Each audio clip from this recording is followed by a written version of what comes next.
بسم اللہ الرحمن الرحیم۔ 5 لوگوں کو مرتے وقت تھوڑی سی بھی تکلیف نہیں ہوگی۔ وہ 5 لوگ کون سے ہیں، جانیے یہ اہم ویڈیو کو مکمل دیکھ کر۔ نزا کے وقت مسلمان کو جو تکلیف ہوتی ہے، اس پر اللہ رب العزت کی جانب سے نیکیاں عطا کی جاتی ہیں، جیسا کہ سنن ابن ماجہ میں روایت ہے۔ حضرت عائشہ رضی اللہ تعالیٰ عنہ سے مروی ہے کہ رسول اکرم صلی اللہ علیہ وآلہ وسلم ان کے پاس تشریف لائے، اس حال میں کہ ان کے پاس ان کا کوئی قریبی رشتہ دار موت کی سختی میں مبتلا تھا۔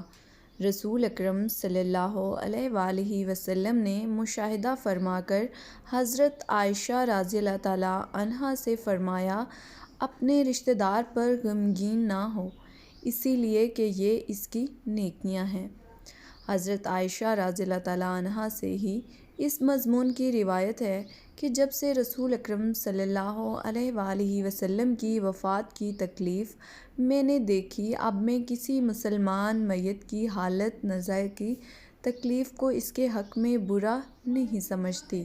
پس مذکورہ حدیث سے معلوم ہوتا ہے کہ نزا کے وقت ہونے والے سختی مرنے والے کی بدعمالیوں کا ہرگز نتیجہ نہیں ہوتی۔ مسلمان کے حق میں اس پر اجر و ثواب اور گناہوں کی معافی کی ہی امید رکھنی چاہیے۔ ناظرین، 5 لوگ ایسے ہیں جن کو مرتے وقت تکلیف نہیں ہوگی۔ حضرت سیدنا عثمان غنی رضی اللہ تعالیٰ عنہ نے فرمایا تھا، دنیا میں 5 لوگ ایسے ہیں جن کو مرتے وقت تکلیف نہیں ہوگی، ان کی روح آسانی سے نکلے گی۔ حالت نزا میں انسان کی آدھی روح اندر ہوتی ہے اور آدھی روح باہر ہوتی ہے اور بندہ تکلیف میں ہوتا ہے۔ اس وقت انسان کو پیاس اتنی لگتی ہے کہ انسان یہ چاہتا ہے کہ سمندر کا پانی پی جاؤں، اور اگر بالفرض 7 سمندروں کا پانی وہ پی بھی جائے پھر بھی اس کی پیاس کبھی ختم نہیں ہوگی۔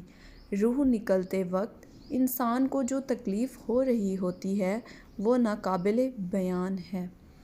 حضرت سیدنا عثمان غنی رضی اللہ تعالیٰ عنہ نے فرمایا، یہ 5 لوگ ایسے ہیں کہ انہیں مرتے وقت ذرا بھی تکلیف نہ ہوگی، یعنی موت آسان ہوگی اور بغیر تکلیف کے ہوگی۔ پوچھا گیا کہ جناب وہ کون سے 5 لوگ ہیں جنہیں موت کی سختی میں بھی نرمی میسر ہوگی؟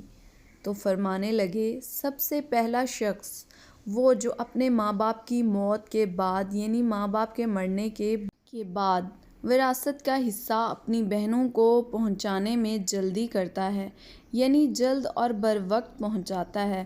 ایسا نہ ہو کہ بہن کے بچے بھوک سے بلکتے رہیں اور تم بہن کے حق پر قبضہ کیے بیٹھے رہو، اور بہن اس انتظار میں رہی کہ میرا بھائی کب مجھے میرے ماں باپ کی وراثت میں سے حصہ دے گا۔ بہت بار یہ بھی دیکھنے میں آتا ہے کہ بہن کی شادی نہیں ہوئی، جبکہ والدین دنیا سے رخصت ہو گئے، تو بھائی نے کہا کہ کوئی بات نہیں، جب بہن کی شادی کروں گا تو اس کا حصہ اسے جہیز کی صورت میں دے دوں گا۔ یاد رہے کہ اسلام میں بہنوں کو جہیز دینا فرض نہیں، جبکہ ان کا وراثتی حق دینا فرض ہے۔ دراصل عورت کو جہیز دینا یہودیوں کی رسم ہے، اسلام اس کی ترغیب نہیں دیتا، لیکن اسلام میں عورت کا وراثتی حصہ دینا فرض ہے۔ واضح رہے کہ والدین کے ترکے میں جس طرح ان کی نرینہ اولاد کا حق و حصہ ہوتا ہے، اسی طرح بیٹیوں کا بھی اس میں شرعی حق و حصہ ہوتا ہے۔ والدین کی وفات کے بعد ان کے ترکے پر بیٹوں کا خود تنہا قبضہ کر لینا اور بہنوں کو ان کی شراکت سے محروم کرنا ناجائز اور سخت گناہ ہے۔ بھائیوں پر لازم ہے کہ بہنوں کو ان کا حق و حصہ اس دنیا میں دیں، ورنہ آخرت میں دینا پڑے گا، اور آخرت میں دینا آسان نہیں ہوگا۔ حدیث مبارکہ میں اس پر بڑی وعیدیں آئی ہیں۔ حضرت سعید بن زید رضی اللہ تعالیٰ عنہ فرماتے ہیں، رسول اکرم صلی اللہ علیہ وآلہ وسلم نے فرمایا، جو شخص کسی کی بالشت بھر زمین بھی از راہ ظلم لے گا، قیامت کے دن 7 زمینوں میں سے اتنی ہی زمین اس کے گلے میں توق کے طور پر ڈالی جائے گی۔ ایک اور حدیث مبارکہ میں ہے کہ حضرت انس رضی اللہ تعالیٰ عنہ فرماتے ہیں کہ رسول اکرم صلی اللہ علیہ وآلہ وسلم نے فرمایا، جو شخص اپنے وارث کی میراث کاٹے گا، یعنی اس کا حصہ نہیں دے گا، تو اللہ تعالیٰ قیامت کے دن اس کی جنت کی میراث کاٹ دے گا۔ یاد رہے کہ جہیز کی رسم اسلام کی رسم نہیں ہے، بلکہ یہودیوں کی رسم ہے، اور اس کا سب سے بڑا گناہ ہے کہ جس طرح یہودیوں کی عورت کو بغیر جہیز کے کوئی شخص بھی قبول نہیں کرتا تھا، اسی طرح آج اسلام میں بھی عورتوں کی شادیوں میں سب سے بڑی رکاوٹ جہیز ہے۔ غریب آدمی کی بیٹی بوڑھی ہو جاتی ہے کیونکہ اس کے جہیز کا کوئی بندوبست نہ ہو پاتا۔ اسی طرح اگر کوئی شخص یہ کہے کہ میں بہن کا وراثتی حصہ تو نہیں دے سکتا، البتہ جب اس کی شادی کا وقت ہوگا تو جہیز دے دوں گا۔ لہٰذا فرمایا گیا کہ بہنوں کو بروقت حصہ دینے والے کی روح موت کے وقت بڑی آسانی سے نکلتی ہے۔ ایک عورت کا بھائی جب فوت ہوا تو اس عورت نے بہت اصرار کیا کہ مجھے بھی قبرستان میں لے چلو، میں بھی اپنے بھائی کی قبر پر جانا چاہتی ہوں۔ خیر، اس کے اس اصرار کو قبول کیا گیا اور اسے قبرستان میں اس جگہ لے جایا گیا جہاں اس کے بھائی کی تدفین ہونے والی تھی۔ اس کے دیکھتے ہی دیکھتے میت کو قبر میں اتارا گیا اور اس کے بھائی کو مٹی کے سپرد کر دیا گیا۔ جب دعا کی باری آئی تو تمام عزیز و اقارب، جس کے سامنے اس روتی ہوئی بہن نے آسمان کی جانب اپنے ہاتھ اٹھائے اور آسمان کی جانب دیکھا، اس کا دل رو رہا ہے، آنکھیں چھم چھم برس رہی ہیں۔ اس نے ایک ایسی دعا کی، لوگوں کے مردہ ضمیر کو جگا دیا۔ روتی ہوئی بہن نے آسمان کی جانب دیکھ کر فریاد کی کہ اے میرے مالک، انصاف کرنے والے، آج میرا بھی انصاف کر۔ رو رو کر کہنے لگی، میرے مالک، تم میرے اس ظالم بھائی کو اپنی رحمت سے دور رکھنا، ایسے دور رکھنا جیسے اس نے میرے والدین کی وراثت سے مجھے دور رکھا ہے۔ میرے بچے بھوک سے بلکتے رہے لیکن اس ظالم کو میرے بچوں پر ذرا بھی ترس نہ آیا۔ میرے بچوں نے بڑی غربت کی زندگی گزاری ہے، جبکہ میرے اس ظالم بھائی کو کبھی بھی حیا نہ آئی، کبھی بھی رحم نہ آیا کہ میں اپنی بہنوں کی وراثت کا جو ان کا حق ہے اسے ادا کروں۔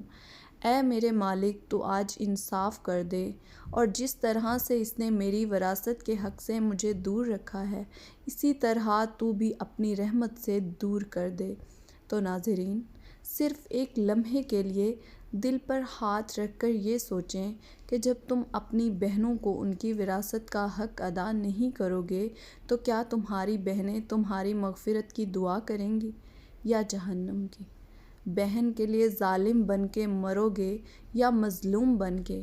ناظرین، بہن کا حق کھانا ایسے ہے جیسے خنزیر کا گوشت کھانا۔ دوسرا وہ شخص جس کی روح مرتے وقت بڑی ہی آسانی سے نکلے گی، فرمایا کثرت سے صدقہ کرنے والا شخص، یعنی ایسا شخص جو اللہ کی رضا کے لیے اپنے مال و دولت میں سے یوں صدقہ کرتا ہے کہ جب وہ اپنے ایک ہاتھ سے کسی کو دیتا ہے تو دوسرے ہاتھ کو پتہ بھی نہ چلے۔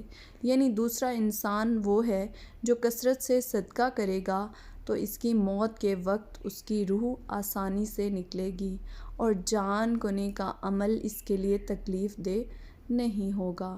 نمبر 3، ایسا انسان جو اپنی فیملی سے اچھا سلوک کرنے والا ہے، یعنی اپنے ماں باپ، بیوی، بچوں اور بہن بھائیوں سے نرم دلی کا رویہ رکھنے والا ہے، اپنے بیوی بچوں سے پیار کرنے والا ہے، حلال کا لقمہ کما کر اپنی بیوی بچوں کی کفالت کرنے والا ہے۔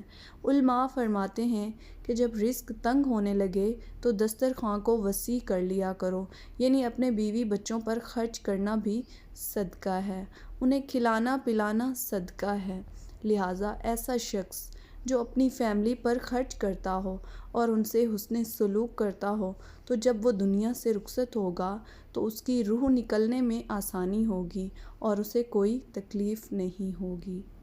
اسی طرح حضرت عثمان غنی رضی اللہ تعالیٰ عنہ نے فرمایا، جو شخص یہ سوچ کر نماز ادا کرتا ہے کہ جو نماز وہ ادا کر رہا ہے وہ میرے نبی کریم صلی اللہ علیہ وآلہ وسلم کی آنکھوں کی ٹھنڈک ہے۔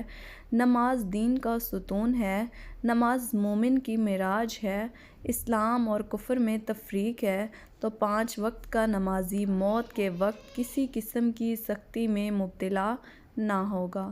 پھر فرمایا 5واں وہ شخص ہے جو قرآن کی تلاوت کرتا ہو، یعنی خود قرآن پڑھتا ہو اور دوسروں کو بھی قرآن سکھاتا ہو۔